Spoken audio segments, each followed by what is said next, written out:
When we study World War II, the focus is usually on strategy, battles, and political outcomes. What is rarely discussed in depth is how soldiers survived extreme cold when supply lines failed or proper equipment was unavailable. Across Europe, North Africa, and the Pacific, winter and nighttime temperatures could render even a disciplined unit ineffective. Most surviving manuals and historical accounts emphasize rationing, uniforms, and field gear, but few highlight the improvisation soldiers might have used, or could have used, to generate heat without power. These overlooked methods, sometimes untested by soldiers at the time, can still be applied in modern survival situations or off-grid living. Soldiers faced freezing nights with limited wood, coal, or heating devices. Frostbite, hypothermia, and energy depletion were constant threats, and the inability to maintain core body temperature frequently dictated operational capability. Some strategies from that era, whether documented in obscure manuals or discovered in field reports, reveal surprisingly simple physics and practical ingenuity. Today, these principles can be applied safely without electricity, making them relevant for gardeners, off-grid enthusiasts, and survivalists.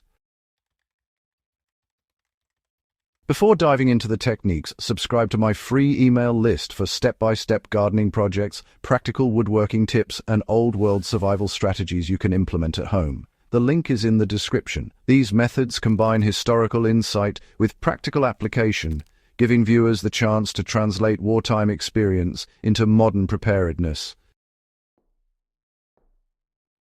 Understanding that heat management was as tactical as ammunition, few people realize that soldiers who could maintain warmth often outperformed those with superior firepower. Heat management was a tactical factor on the Eastern Front, in the Ardennes, and even in the Pacific jungles at night. Commanders often underestimated the value of small heating strategies, leaving soldiers to improvise. Documents from the United States Army Signal Corps and German field manuals reference emergency insulation techniques for foxholes and trenches, emphasizing that conserving body heat could be as crucial as rationing food. These notes reveal principles that anyone today can apply, even without modern tools. Layering insulation using natural and improvised materials actually works better than just relying on one heavy coat. One lesson that's often overlooked in historical accounts is the effectiveness of multiple insulating layers over a single thick coat. Soldiers, for example, would often wear 3 or 4 thinner layers of clothing, with air gaps in between that trapped heat, rather than just putting all their faith in one heavy coat. Materials like wool, canvas, and cotton, performed quite differently depending on how damp they were, and those who combined them in the right way could really reduce heat loss, sometimes dramatically. Even today, this principle holds true for winter camping or emergency shelters. Layering with natural or available materials, even things like leaves or dry grasses, can surprisingly provide really effective insulation.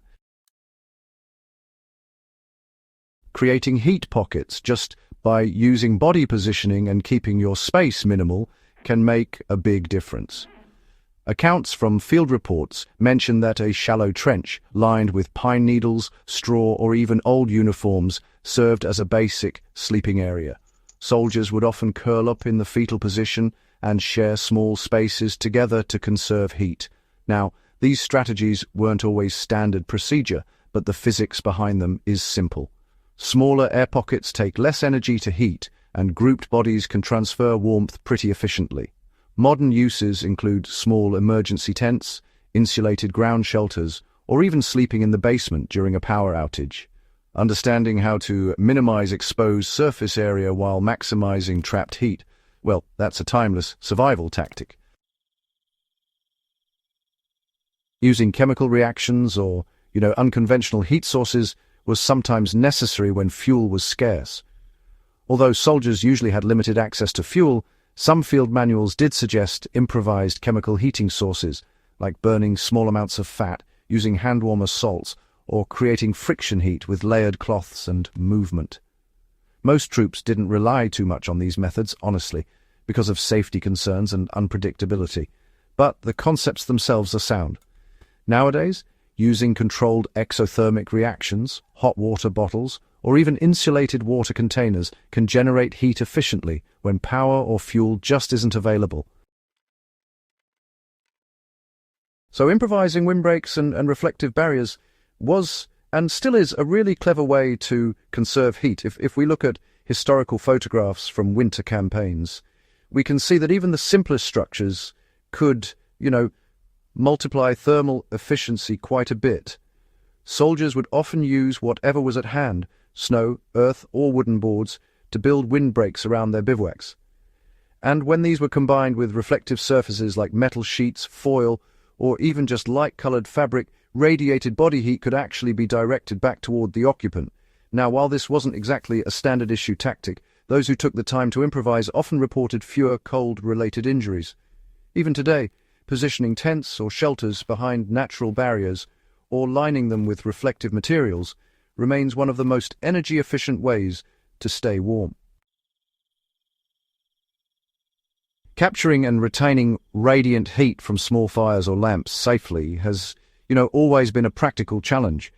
Small controlled fires were historically used to warm sleeping areas, dry clothing, or boil water. Soldiers who lacked sufficient fuel often experimented with heat retention by positioning stones, bricks, or metal sheets near the fire to radiate warmth over time. This principle is still valid. Radiant surfaces store heat and release it slowly, making limited fuel last longer. Careful placement and insulation ensure that warmth is captured efficiently without creating hazards. These insights were rarely systematized during the Second World War, but are honestly remarkably practical today. Maximizing body-generated heat using diet and hydration is, surprisingly effective. Wartime rations were designed for energy, but soldiers sometimes neglected the timing and composition of meals relative to sleep. Field reports indicate that consuming small amounts of high-calorie food and warm liquids shortly before rest helped maintain core temperature. Excessive digestion or dehydration could sap heat and lead to cold-related ailments. The same principle applies now. Drinking warm fluids and consuming easily metabolizable energy shortly before sleep can provide a controlled internal heat source. Sealing heat using improvised barriers in small enclosures was, frankly, a lifesaver for many. Some soldiers, particularly on the Eastern Front, experimented with sealing tents or lean-tos using available materials to reduce airflow. Even primitive closures made from canvas, tarp scraps, or foliage created microenvironments where body heat accumulated. Today, anyone practicing off-grid survival can replicate this by insulating small spaces, reducing drafts, and reflecting heat back into the enclosure. These strategies, though simple, were never formally standardized in most armies, leaving many soldiers cold when minor innovations could have improved outcomes. Understanding the lessons for modern survival, the most important takeaway from these overlooked Second World War strategies is the principle that small, deliberate choices in insulation, positioning, and heat retention can dramatically impact survival. Soldiers who improvised, whether by layering clothing, building windbreaks, or creating reflective surfaces, often outlasted those with superior equipment but less practical adaptation. This underscores a broader lesson about preparedness. Knowledge, observation, and application often outweigh raw resources. Studying these hidden tactics allows historians, survivalists, and off-grid practitioners to bridge the gap between past and present. Second World War soldiers operated in some of the harshest environments without modern heating, and yet some of their improvised strategies remain viable today. Applying these techniques responsibly can increase safety and comfort in any cold weather scenario, without relying on electricity or modern appliances. Understanding these overlooked realities gives us a deeper appreciation for human endurance, ingenuity, and the subtle decisions that influence survival in extreme conditions. They also remind us that history is not only about battles and leaders, but about the daily experience of individuals whose adaptation determined life or death. If you value in-depth historical analysis and want to apply lessons from the past to modern survival and off-grid living, subscribe to Garden Guru and share this video. Remember to subscribe to my free email list for step-by-step gardening, woodworking, and practical survival tips. The link is in the description.